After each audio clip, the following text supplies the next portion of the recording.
Today is a great day that we want to launch some amendments to our constitution so that we have also input of those who didn't have time to vote for our new constitution 2010. I would call it the Gen Z's moment. About 60 and a half years ago, we got ourselves to a right to self-determination after several years of struggle of our forefathers that led to losses of lives and imprisonment of others in a bid to reclaim our parcels of land. This, I must admit, was a great milestone that was desired to set a path to prosperity to all the citizenry if we pressed the right button. At the time, we inherited a constitution that was devolved and clustered into jimbos, which was far much better, but it was quickly changed to embrace a centralized system of governance. The intentions of the freedom fighters who inherited the leadership, however noble, was hijacked by selfish desire for primitive accumulation of wealth, birthing corruption at inception. This confined us to a dictatorial, one-party democracy for too long that pushed our parents in the 80s and the 90s to push for pluralism. In this second struggle, we must recognize and salute as it also had its share of casualties and arrests. Lots of blood was spilled that inked the freedom we enjoy today. The efforts led to repeal of Section 2A that ushered in multi-party democracy and further push under a new constitution that was promulgated in 2010, a very progressive document. It is important to note that at the time of undertaking a referendum for our constitution, there was a general consensus that there were a few areas that needed more attention, but due to length of years put into the desire of a new constitutional dispensation, it was agreed that we pass it as it was, which we, the people of Kenya, did by a resounding yes vote, 69%. The Constitution of Kenya 2010 was to address our social problems. If it were to be implemented to the letter, or so was our hope, but unfortunately we entrusted it on persons who did not believe in it to be the first implementers of it, thus have since failed to fully implement it.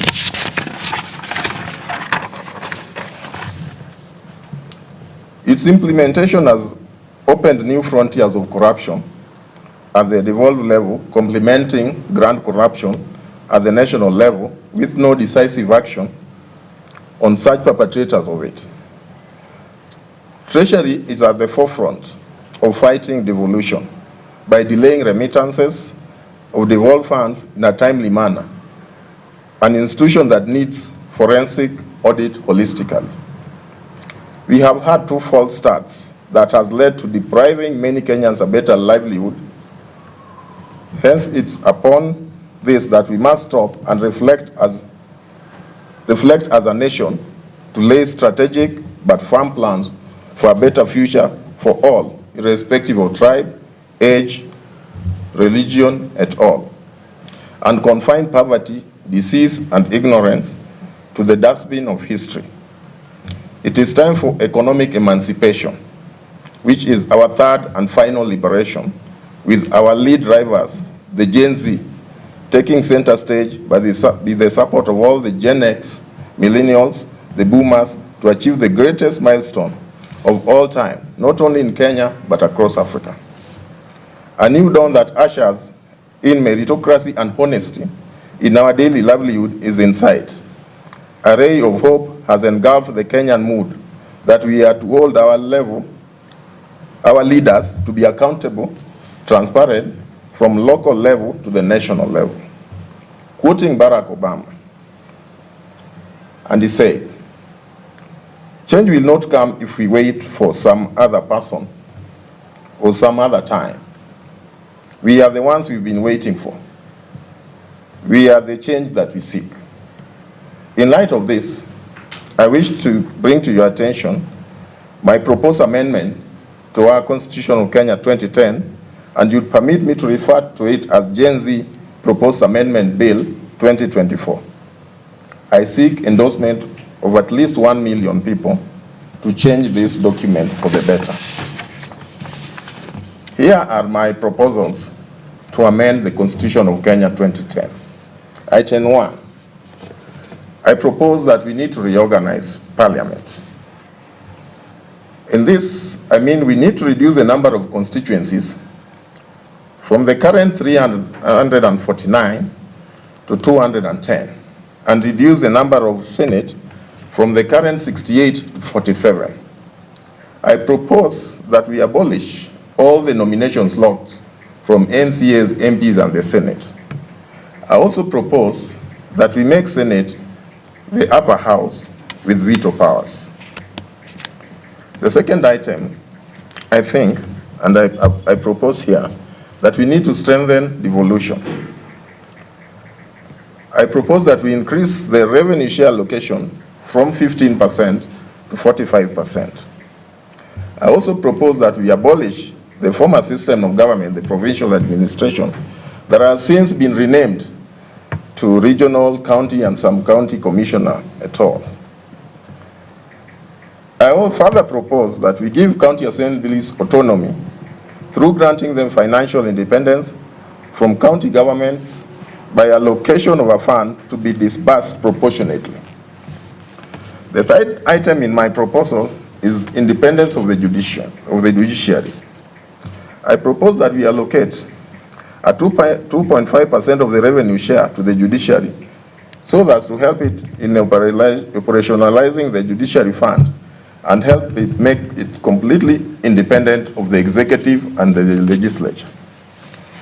The fourth proposal is enforcement of Bill of Rights, which was very progressive in our Constitution of Kenya 2010. I propose that we offer free education in all public schools and colleges.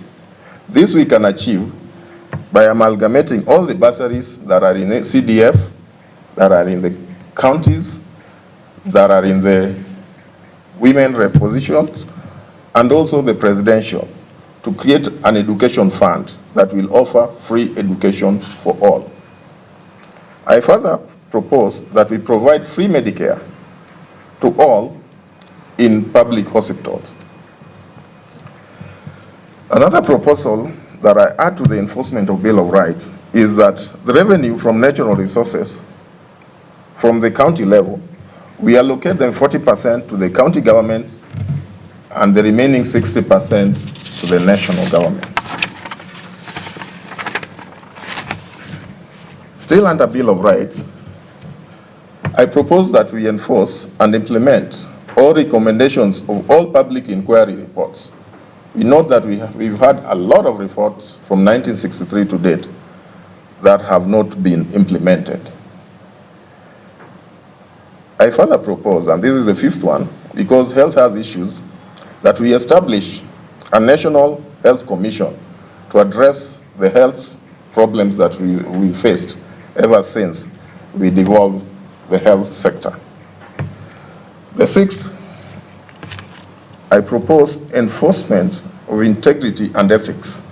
And under this, there is a proposal to the effect that we amend Chapter 6 of the Constitution to expressly adopt recommendations of audit reports and public inquiry reports, barring all adversely mentioned persons from holding any public or state office. I further recommend that corruption and theft of public cases to be tried within a period of 180 days, and all appeals to be exhaustively concluded within 90 days. I also suggest that a life sentence for suspects convicted of corruption and theft be levied on them. I further propose that all proceeds of corruption be recovered by the government.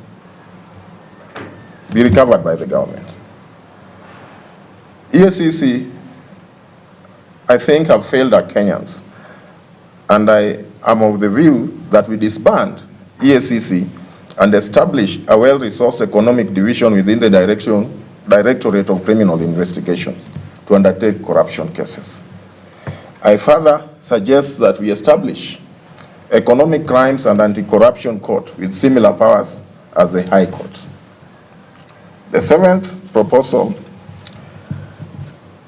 is on election laws. I propose that we change election laws to make any Kenyan upon attainment of 18 years that acquire a national ID to be deemed to be fully registered voter. By the time you pick the ID, you are a registered voter.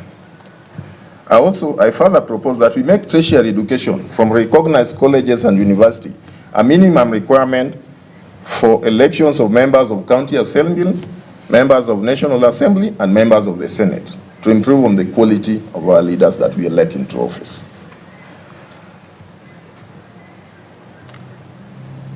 My next suggestion under election laws is that we expressly state that the Independent Electoral and Boundaries Commission, IEBC, panel that interviews and recruits IEBC commissioners to be mandated to give their final selection that are just forwarded President for ceremonial appointment within 14 days.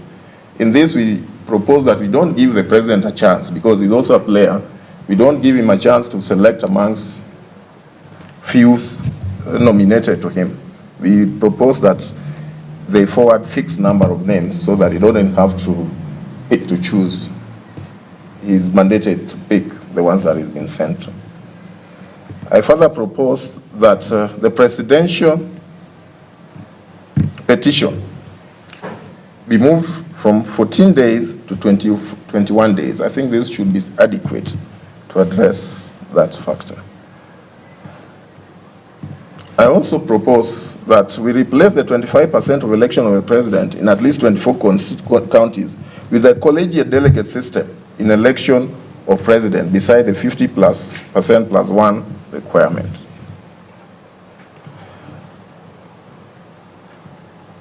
If the position of governor falls vacant, I propose that we amend those provisions so that before he serves half-term, we call for fresh elections.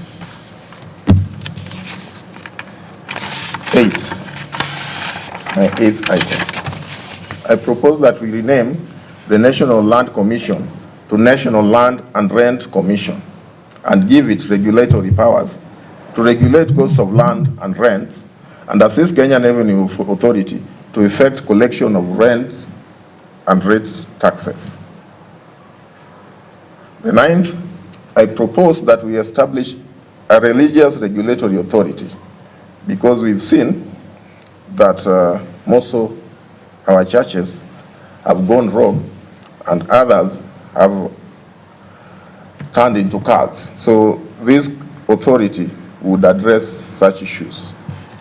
The 10th, I propose that we amend Article 267 to make it a popular initiative that receives 1 million signatures from registered voters to go directly to the people in a referendum. 11, and the final one, economic laws. I suggest that we make it mandatory that small and medium enterprises be paid within 14 days after delivery. I also propose that we establish a community development fund for income-generating activities, replacing CDF, but driven by the locals to spur economic development distributed evenly across the wards.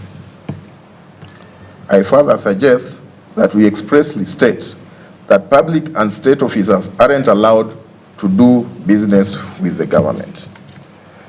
These are my proposals to change the Constitution of Kenya 2010, and I do believe they are progressive and they can take us forward. I call upon all Kenyans of goodwill to endorse these proposals to allow us go for a referendum in a few months. Thank you. God bless.